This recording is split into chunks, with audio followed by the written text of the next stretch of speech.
with a crazy God-given talent. And a lot of us are, to be completely honest, when you find your niche in sports. You know, there's a lot of people that's born with unbelievable talents, but it's literally the ones that like really commit to their craft and literally commit to the sport in general. Being able to pour yourself into it is what you're going to get out of it too. So I figured, shit, when I knew I had a gift at like 13, 14, that I was out there on the court and I was running past guys and jumping higher and, you know. The new owner has finally done it. LeBron James has officially been shown the door, and the words used were savage. Your time here is over.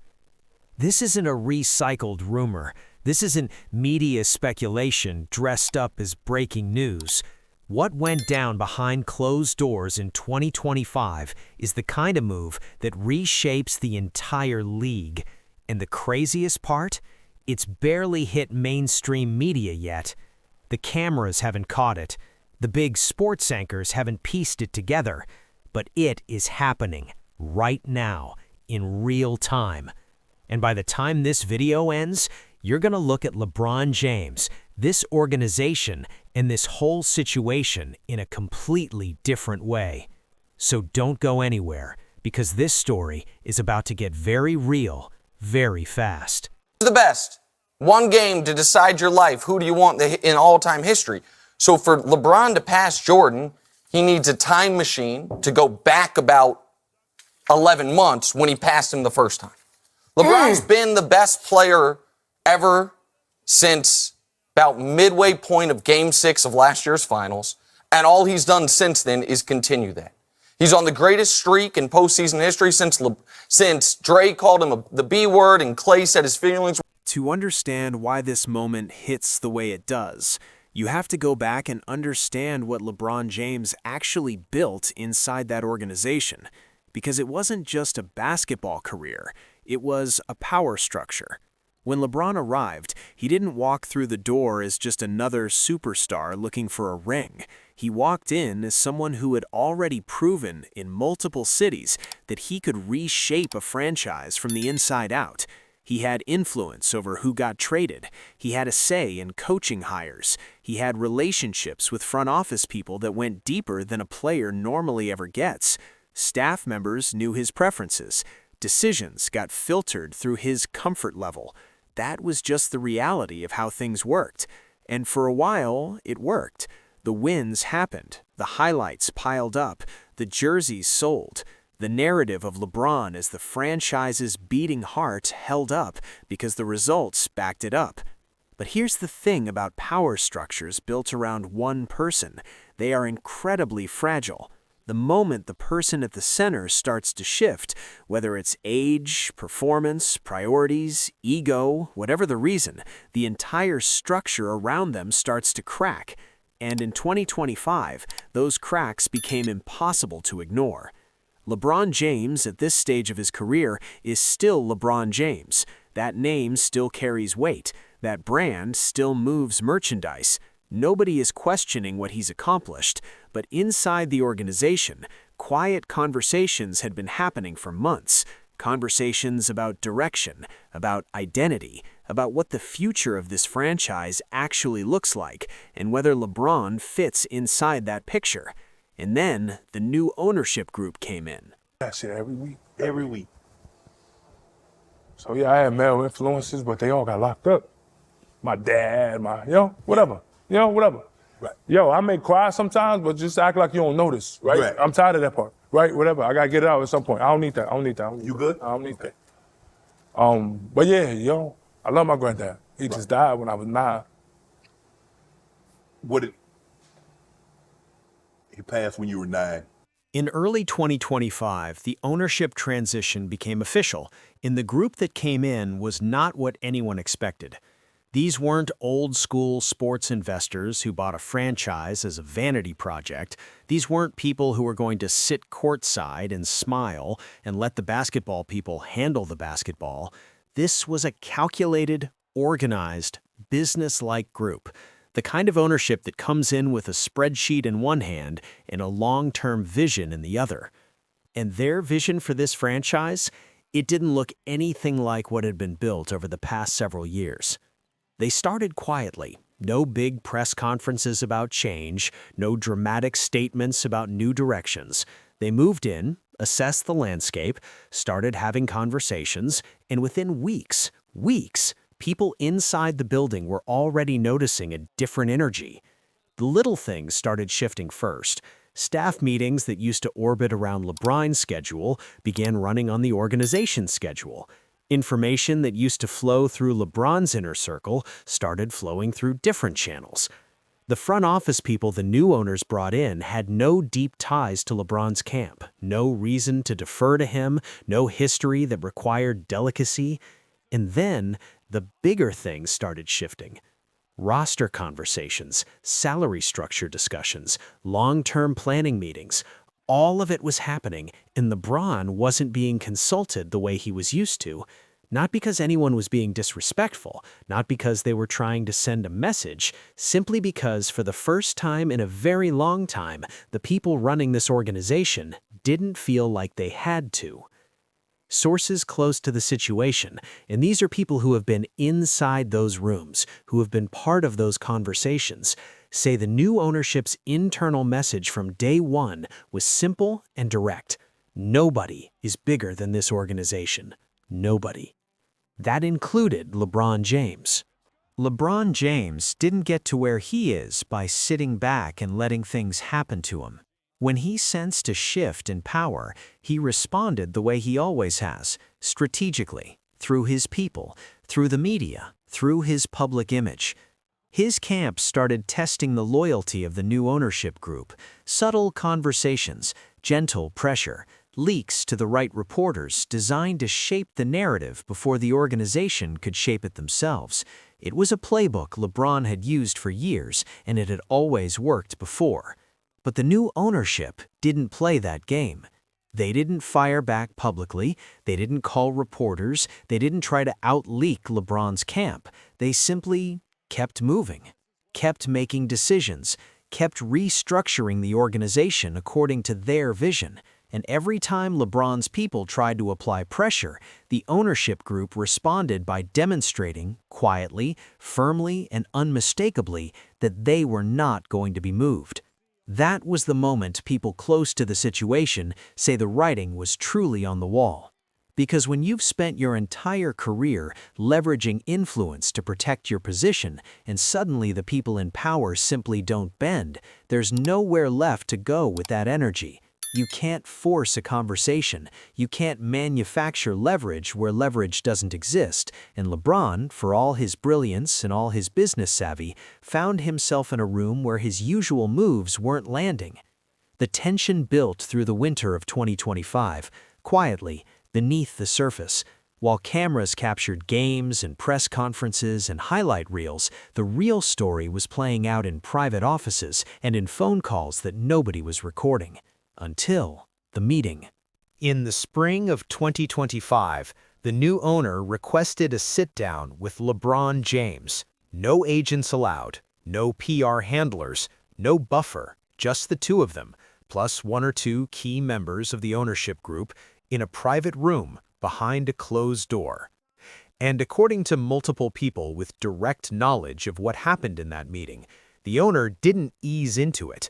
There was no small talk, no extended diplomatic preamble. The owner looked across the table and told LeBron James in clear and unambiguous terms what the organization's position was. We respect what you've built here. We honor the legacy, but the direction this franchise is going, moving forward, doesn't have you at the center of it. Your time here is over. 5 words. Your time here is over.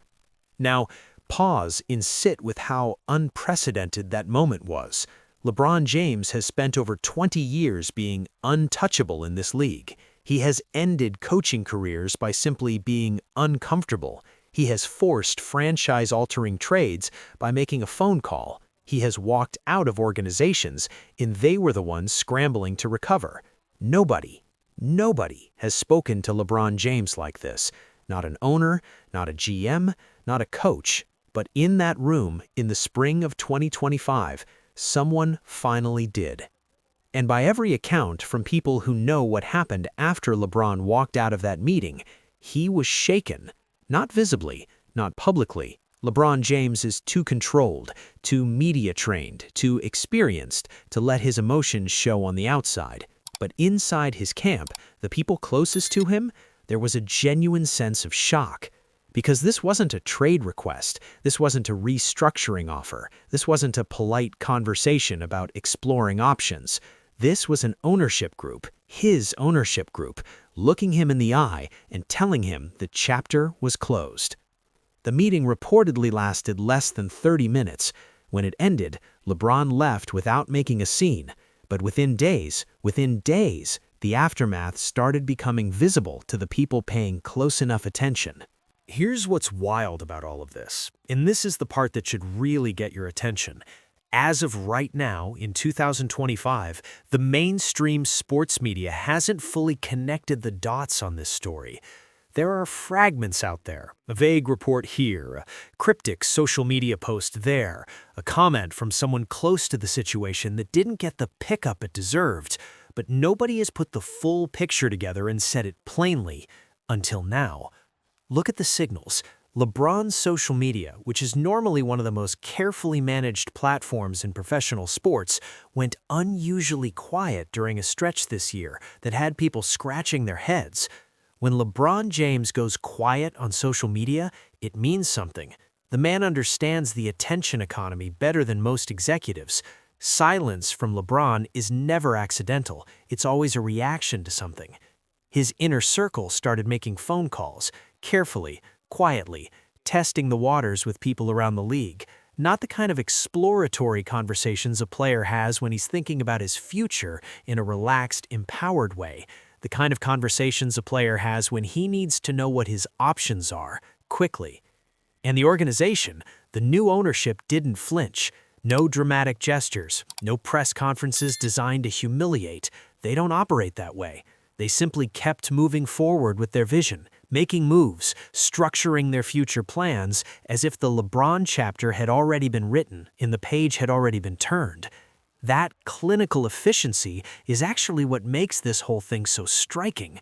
There's no villain moment to grab onto, no shouting match, no leaked text messages, just a clean, business-like execution of a decision that was made and communicated directly, and now the organization is moving on. Fan reaction among the people who've been following the subtle threads of this story has been all over the place. Some people are furious at the ownership. Some people are saying LeBron brought this on himself. Some people are just in flat-out disbelief that this is actually happening. One comment that circulated widely in basketball circles online, and nobody could pin down where it first came from, said simply, "When you spend 20 years making yourself the story, eventually the story decides to move on without you." That line hit differently than anything a sports journalist wrote about this situation, because there's something true in it that goes beyond the drama.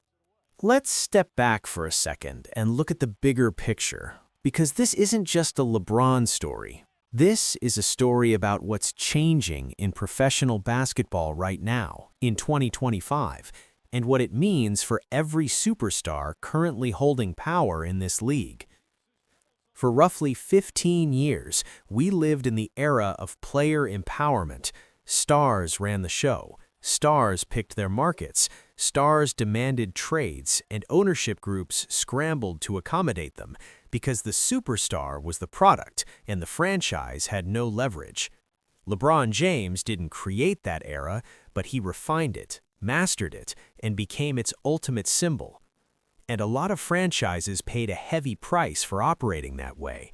Roster instability, coaching carousel after coaching carousel, short-term win-now decisions that left organizations in cap hell for years after the star moved on. The business model of bending the entire organization around one superstar, even a historically great one, proved costly for a lot of franchises in ways that didn't show up until years later. The new wave of ownership groups coming into the league have studied those failures carefully. They've crunched the numbers. They've looked at the franchises that built sustainable winning cultures versus the ones that chased one star's preference from year to year, and they've drawn very clear conclusions about which model they want to follow. This new ownership group, they looked at their franchise, they looked at LeBron James, his contract, his age, the culture around him, the cost of continuing to build the organization in his image versus the cost of recalibrating, and they made a business decision. Cold, calculated, unapologetic. And here is the truly significant part. They made it to his face, directly, without PR management, without softening language designed to let everyone save face publicly. They looked at the most powerful player in modern NBA history and said plainly, your time here is over. That is a line being crossed in 2025 that could not have been crossed 5 years ago. The landscape has shifted. The power has started moving back toward ownership, and LeBron James, King James, the man who reshaped this league's power dynamics more than anyone in a generation, has become the first major signal of that shift. If it can happen to LeBron, it will happen to others. And that is a storyline that every player in this league should be watching very carefully right now. So where does LeBron go from here? That's the question that's going to dominate basketball conversations once this story fully breaks. And it is going to break. These things always do. Let's be clear about one thing first. LeBron James is not finished as a basketball player. His body of work is not in question. His place in the historical conversation is secured regardless of how this chapter ends. No single ownership decision changes what he's built over 2 decades in this league. That part is not up for debate. But what is up for debate, and what's genuinely uncertain right now, is what his next move looks like. Because LeBron has never been in this position before. He has always been the one making the call. He has always been the one with the leverage. He has always been the one deciding when and where and on what terms. For the first time in his professional career, someone else made the call, and he has to respond to it rather than engineer it. Does he push for one final chapter somewhere else in the league? Does he pursue the path of playing alongside his son Bronny, building something generational across multiple franchises? Does he step away from the court entirely and lean into the media empire, the production company, the business ventures he's been building for years, turning this moment into a pivot rather than an ending? Nobody knows yet, not even, reportedly, the people closest to him, because this happened fast, faster than his camp anticipated. And right now, in mid-2025, LeBron James is in a position he simply has no playbook for. The silence on social media tells you everything. The king is thinking. The king is regrouping. In whatever move comes next, it will be the most scrutinized decision of his entire career. Here's what you need to take away from everything you just heard. An era is ending. Not with a parade, not with a farewell tour, not with a carefully managed public announcement.